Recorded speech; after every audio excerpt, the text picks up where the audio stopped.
Ayan po mga ka-Gentle Fix, I am back muli. So putol-putol yung ating video para makakita nyo po, no?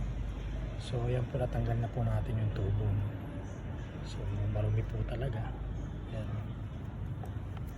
Kaya kailangan din talaga linisin po yan dahil dyan po dumadaan yung hangin para buong buo po yung hangin talaga, no, mga ka-Gentle Fix. Ayan. So i-share ko lang po sa inyo mga ka-Gentle Fix.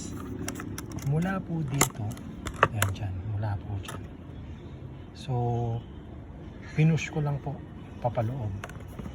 Ayan. Ang pagtanggal po niya mga ka-Gentle Fix. Yan lang po.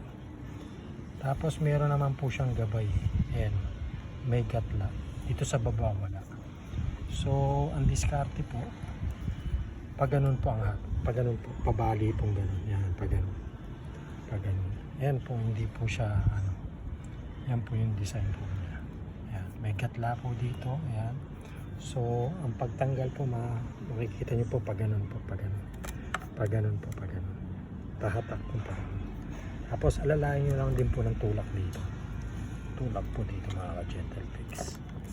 Yun lang po mga ka-Gentle Fix. So, nalinisan natin. Marumi talaga yan. Ayan, ayan, malinis na.